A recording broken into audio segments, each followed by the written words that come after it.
आदाब, नमस्कार, अस्सलाम वालेकुम नाज़रीन। पल पल न्यूज़ से मैं हूं आपके साथ नदीम अकरम। देश में सबसे ज़्यादा चर्चा का केंद्र अगर बना हुआ है तो वो है मुस्लिम समुदाय। मुसलमानों को लेकर के किस तरीके की खबरें खासतौर पर देश भर से सामने आ रही हैं, उस पर अब सवाल खड़े होने लगे हैं। और सवाल सिर्फ देश में ही नहीं बल्कि तमाम देश से बाहर रहने वाले बुद्धिजीवी भी इस पर सवाल खड़े कर रहे हैं। और सवाल वहां भी खड़े हो रहे हैं कि जब एक के बाद एक मुस्लिम धरोहरों को मिटाने की कोशिश की जा रही है तो उस पर तमाम मुस्लिम देश क्यों खामोश बैठे हुए हैं। लगातार उनकी चुप्पी पर भी सवाल खड़े हो रहे हैं, क्योंकि एक मसला हो तो समझ आता है कि पहले पूरी की पूरी मुस्लिम बस्ती को उजाड़ने की बात कही जाने लगी, जो कि हल्द्वानी से तस्वीर सामने आई। असम में तो मुस्लिम गांवों को पूरी तरीके से उजाड़ा भी गया, तो तस्वीर सामने आई उत्तर प्रदेश के इलाहाबाद से, जहां शेर शाह सूरी के जमाने में बनी 16वीं शताब्दी की मस्जिद को शहीद कर दिया गया। तो वहीं तस्वीर सामने आई गुजरात के कच्छ से, जहां पर मदरसों को शहीद किया गया। यही तस्वीर असम से भी सामने आ रही है। और इसी पर बात करने के लिए खुशबू हमारे साथ मौजूद हैं, जो तस्वीरें पर बात होनी चाहिए। किस तरीके से इंटरनेशनल प्रेशर देखने को मिल रहा है, क्योंकि अब्दुल्ला अलमादी जो हैं लगातार खुशबू ट्वीट पे ट्वीट कर रहे हैं। हर एक छोटी से छोटी घटना जो कि हमारी सरकार बोलती है कि ये हमारे देश का अंदरूनी मामला है, क्या अब कोई भी मसला देश में अंदरूनी मामला रह गया है? नहीं नदीम, अभी दरअसल ये बात अगर कहा जाए कि कोई तो ज़िंदा है जो इस्लामिक कंट्री से जो लगातार हिंदुस्तान की टूटी हुई मस्जिदों के बारे में बात कर रहा है, टूटी हुई दुकानों के बारे में बात कर रहा है, बुलडोज किए हुए घरों के बारे में बात कर रहा है। लेकिन क्या भारत में बैठा वो मीडिया अंधा और गूंगा हो गया है, जिसके मुंह से एक शब्द नहीं निकल रहा है? क्या वो तमाम लोगों को दिखना बंद हो गया है कि किस तरीके से टूटी दुकानें, टूटा घर, टूटी मस्जिदें, टूटा वो मदरसे जहां बच्चे पढ़ते हैं, वो सब दिखना बंद हो गया है? या फिर भारतीय जनता पार्टी के दावे के हिसाब से हिंदू राष्ट्र की वो प्रकाष्ठा जिसमें मुसलमानों को ही शिकार बनाकर सत्ता में जमा रहा जा सकता है, वही सिर्फ इनकी एक लौती रणनीति है जिसके हिसाब से मुसलमानों के सर से छत छीन ली गई, मदरसे तोड़ दिए गए, और तो और सुगबुगाहट भी पूरी तरीके से बंद हो गई है।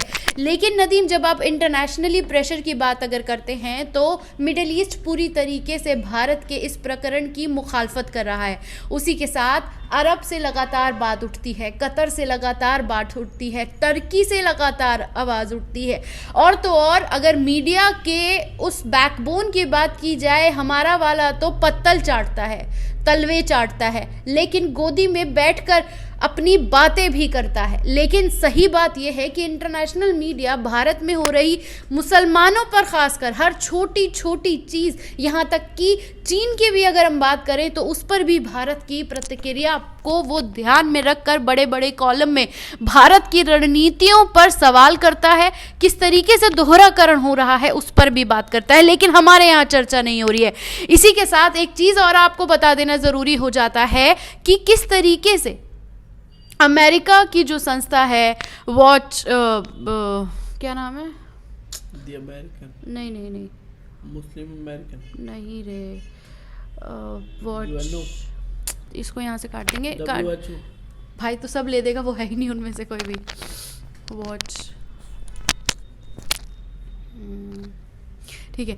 अमेरिका की संस्था ने भी नदीम इस पर पूरी तरीके से आवाज़ उठाई। 712 पन्नों की उन घटनाओं के बारे में रिपोर्ट तैयार कर भारतीय जनता पार्टी के आने के बाद जिस तरीके से अल्पसंख्यकों पर, दलितों पर, तमाम आदिवासियों पर, महिलाओं पर जिस तरीके से हमले हुए हैं उनको, और यहाँ तक कि किसानों पर जिस तरीके से बर्बरता निभाई गई है, दिखाई गई है, और उसे पूरी तरीके से उजागर कर सत्ता की उस रूढ़िवादिता को उन्होंने पूरा दिखाया है। लेकिन इंटरनेशनल में प्रेशर बन रहा है तो थोड़ा छुटमुट चीज़ें दिखाकर, ये दिखाकर कि हम पासमानदा की तरफ आगे बढ़ रहे हैं, उसको दिखाकर वो कहीं ना कहीं मुसलमानों के वोट से वो इधर उधर जाने की कोशिश करते हैं। लेकिन फिर वही हम मुद्दे पर आते हैं कि इंटरनेशनल मीडिया लगातार मुसलमानों पर हो रहे हमले पर अपनी बात रख रहा है। मिडिल ईस्ट के तमाम बड़े बड़े जिम्मेदारान लोग अपनी बात रख रहे हैं, इंटरनेशनल कोर्ट जाने तक की बात कर रहे हैं, लेकिन उसके बावजूद भारत में कोई सुगबुगाहट नहीं है। यहाँ पर अगर डंका बज रहा है तो वो डंका वो बज रहा है जिसमें मुसलमानों को पूरी तरीके से घर तोड़ दो, बुलडोज़र चला दो, मस्जिदें गिरा दो, मदरसे गिरा दो और मुसलमानों को पढ़ने से रोक दो। नदीम, फ़िलहाल तो इंटरनेशनली अगर हम बात करें तो इन्हीं सब चर्चाओं के बारे में हर दिन पन्ने दर पन्ने भारत की असलियत छपती है। क्योंकि खुशबू, हम लगातार देखते रहते हैं कि अल जज़ीरा जो है ख़ासतौर पर ये तमाम चीज़ें जो है दिखाता लिखता रहता है, क्योंकि अभी हाल ही में, क्योंकि अचानक से नहीं, बीते 8 सालों में कितनी मस्जिदों पर, कितने मदरसों पर बुलडोज़र चले हैं, तस्वीरें सामने हैं। और सबसे ज़्यादा सवाल तो ये भी खड़ा हो जाता है कि बीजेपी शासित राज्यों में ही तमाम तस्वीरें क्यों देखने को बार बार मिल रही हैं। इसी के साथ साथ मेरा सवाल यहाँ ये बनता है कि हाल ही में अभी जो देश का सबसे बड़ा संगठन है राष्ट्रीय स्वयंसेवक संघ के जो प्रमुख हैं मोहन भागवत जी, वो ये कहते हुए तो दिखाई दिए थे कि साहब, देश में मुसलमानों को तो डरने की ज़रूरत नहीं है, मुसलमान जो हैं हमारे भाई हैं, पर मुसलमानों को अपने आगे जो है एक नंबर मानने वाली जो छवि है उससे अब बचना चाहिए। तो क्या प्रेशर है? एक तरफ तो आप कह रहे हैं कि साहब मुसलमानों को डरने की जरूरत नहीं है, उनकी बस्तियों को, उनके गांव को, उनके घरों पर बुलडोजर चलाया जा रहा है, तो कैसे इन तस्वीरों को देखा और समझा जा सकता है? क्योंकि एक तरफ तो एक हुकूमत ये कहती है कि हमें मुसलमानों की जरूरत नहीं है, हम तो बिना मुसलमानों के भी वोट हासिल कर लेते हैं। इन्हीं के समर्थक कहते हैं कि भैया कुछ हो ना हो, मुसलमान टाइट कर रखे हैं मोदी योगी जी ने, हम उसी में खुश हैं। तो कैसे इन तस्वीरों को देखा और समझा जा सकता है? फिर नदीम, बिल्कुल बेसिक से बात करते हैं। देश में मोदी गवर्नमेंट एक रिपोर्ट के मुताबिक 75% चीज़ों को बेच चुकी है, उनकी नीलामी हो चुकी है। देश में महंगाई किस चरम पे है वो आपके सामने है। बेरोजगारी में देखें तो अब जो बेरोजगारी का मादा है वो इतना पहुंच चुका है कि गवर्नमेंट अगर 50 साल और भी रहे तब भी इस वाले रेशो को वो पूरी तरीके से भर नहीं सकती। ये मेरे आंकड़े नहीं, ये आगे से जो तमाम एनजीओज वगैरह जो अपने आंकड़े देती है, ये वो आंकड़े हैं। अब बात आती है 1 नंबर या 2 नंबर की। आरएसएस के मुखिया को रात को सपना आता है कि मुझे मीडिया में छपना है और अब इस छपने को लेकर मैं मुसलमानों को जाकर कुछ ना कुछ बयान दे देता हूं तो मुझ पे चर्चाएं शुरू हो जाएंगी। पहली बात तो ये, और फिर दूसरी बात ये आती है कि आरएसएस ने जिस तरीके से अपनी रणनीतियों को मुसलमानों को लेकर अपनी तमाम विचारधारा और तमाम चीज़ों को जो रखा है, उसमें ये तो क्लियर है कि इनकी दुकानदारी बिना मुसलमानों के तो चलनी नहीं है और उन्हें चलाने के लिए इन्हें खुद भी सुर्खियों में बना रहना पड़ेगा। और उस बने रहने के लिए उन्हीं को टारगेट करके ये बार बार बोलना होगा कि 1 नंबर 2 नंबर की लड़ाई गोदी में बैठे मोदी मीडिया की लगातार जारी रहनी चाहिए, नहीं तो इन लोगों के बारे में चर्चाएं होना बंद हो जाएंगी और चर्चा बंद हो जाएंगी तो दुकानदारी बंद होने का डर है। इसीलिए इस तरह की तमाम चीज़ों की जो 1 नंबर 2 नंबर और तमाम तरह की जो चीज़ें चल रही हैं वो लगातार जारी हैं और अभी और भी बहुत कुछ आना बाकी है, क्योंकि दुकानदारी चलाने के लिए अगर किसी की गर्दन काटनी है तो वो अभी इनके लिए सिर्फ मुसलमान है। लेकिन वो सिर्फ मुसलमान नहीं है, दलित हैं, आदिवासी हैं और तमाम पिछड़ा वर्ग है जिस पर लगातार ये चल रहा है चाबुक। लेकिन पहली गर्दन किसी की कटनी है तो वो मुसलमान है। क्योंकि पहली गर्दन, ये भी जानना चाहूँगा कि एक तरफ तो हम देख रहे हैं कि हुकूमत लगातार मदरसों मस्जिद पर जो कार्रवाई कर रही है, दूसरा बयानबाजी से भी सिर्फ टारगेट पे मुसलमान हैं, पर जब देश के सबसे बड़े संगठन के प्रमुख मोहन भागवत कहते हैं कि हम मुसलमानों को नसीहत दे रहे हैं, हालांकि धमकी भरे लहजे में अपनी बातों को रखते हैं, तो तीसरा सवाल मेरा यहाँ ये बन जाता है खुशबू कि लगातार हम लोग देख रहे हैं कि एक तो ये बताया जाता है कि मुसलमान बच्चे पढ़ना नहीं चाहते, मुसलमान बच्चे जो हैं पढ़ करके आगे चढ़ना नहीं चाहते, वो तो अब्दुल पुत्र हैं, वो पंचर ही बनाएंगे। जब मुसलमान बच्चों को स्कॉलरशिप मिलती थी, वो स्कॉलरशिप धड़ल्ले से एक के बाद एक बंद की जा रही है, क्योंकि इससे पहले मौलाना आज़ाद स्कॉलरशिप को बंद कर दिया गया, उसके बाद फिर हज को लेकर के जो वीआईपी कोटा मिलता था वो बंद कर दिया गया। अब तीसरा जो अल्पसंख्यक समुदाय के बच्चे विदेशों में जाकर के पढ़ सकते थे, उस स्कॉलरशिप को भी बंद कर दिया गया है। तो किस तरीके से देख रहे हैं कि जो स्मृति ईरानी जी अल्पसंख्यक मंत्रालय उन्हें सौंपा गया है, तो किस आइडियोलॉजी के साथ ये हुकूमत चल रही है कि क्या सभी को एक समान करने के उस पर तली हुई है? एक समान करने की बात नहीं है नदीम। सबसे पहले जिन्हें जिस नियत के साथ वहाँ बिठाया गया है वो बखूबी कर रही हैं।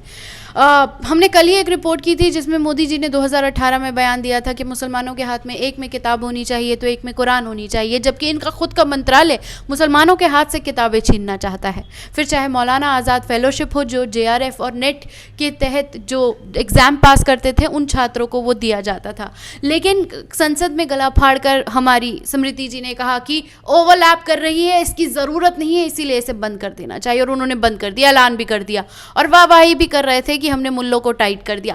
लेकिन इसी के साथ साथ अगर हम सिर्फ मौलाना आज़ाद स्कॉलरशिप की बात करते हैं तो ये सिर्फ ऐसा इतना ही नहीं है, इसके पर्दे के पीछे की जो कहानी है नदीम वो और भी भयानक है। इसी के साथ जो बच्चों को, जो अल्पसंख्यक बच्चे हैं, खासकर जो मुसलमान बच्चे हैं, उन्हें वो 6ठी 7वीं में एक स्कॉलरशिप मिलती थी, 1500 रुपये ड्रेस किताबों के नाम पर उनको दिया जाता था, वो भी बंद कर दी गई है। उसी के साथ साथ पढ़ो परदेसी योजना को भी बंद कर दिया गया है, जिसमें जो स्टूडेंट होता था वो बाहर जाकर पढ़ता था और उसमें गवर्नमेंट जो लोन देती थी उसमें सब्सिडी मिलता था, जिससे माँ बाप के ऊपर बोझ कम पड़ता था और बच्चा विदेश में जाकर हायर एजुकेशन प्राप्त कर पाता था। लेकिन वो भी बंद कर दी गई। इसी के साथ साथ एक और योजना थी जिसके बारे में कहीं कोई जिक्र नहीं है। ये वो योजना थी कि मेधावी छात्रों को जो ज़्यादा नंबर लाते थे उन्हें वो स्कॉलरशिप दी जाती थी, जिसके बाद उनको आगे पढ़ने में मदद मिलती थी। सत्ता ने इस स्कॉलरशिप को भी बंद कर दिया। अगर हम ये कहें कि सत्ता अल्पसंख्यकों की दावेदारी या हिस्सेदारी वो इसीलिए नहीं लाने देना चाहती कि वो हायर एजुकेशन से उनको रोकना चाहती है, पर असलियत ये है वो एजुकेशन ही नहीं देना चाहती। एक हाथ में कुरान और एक हाथ में किताब की बात अगर कहें तो वो किताब छीन लेना चाहती है और वो चाहती ही नहीं कि अल्पसंख्यक समुदाय के बच्चे पढ़कर आगे आएँ। और अगर मैं एक रेशो की बात करूं नदीम, अगर हम इस रिपोर्ट की अगर हम बात करते हैं तो उस रिपोर्ट में साफ है कि सच्चर कमेटी ने जब 10 और 11 के हवाले से ये बात बताई थी कि मुसलमानों की हिस्सेदारी सिर्फ 2% थी शिक्षक तमाम चीज़ों के अंदर, अगर हम उनमें बात करते हैं। लेकिन जब इस तरह की उन्हें स्कॉलरशिप मिलने लगी तो उन बच्चों ने तमाम मेहनत के साथ अपनी जो परसेंटेज है वो 2% से बढ़ाकर 6% तक लेके गए। ये तो साफ है कि अगर उन्हें थोड़ा सहारा मिलेगा तो वो खुद अपने जज्बे से वो हिस्सेदारी में आकर एक नंबर में आके खड़ा होने की तादाद चाहते हैं, वो अपनी बात चाहते हैं। लेकिन उसी के साथ साथ नदीम तो इसमें एक चीज़ ये साफ है कि जिस तरीके से स्कॉलरशिप सत्ता बंद कर रही है उससे तो यही है कि वो तमाम बजट में कटौती करके पढ़ने से ही रोकना चाहती है, वो किताब छीन लेना चाहती है।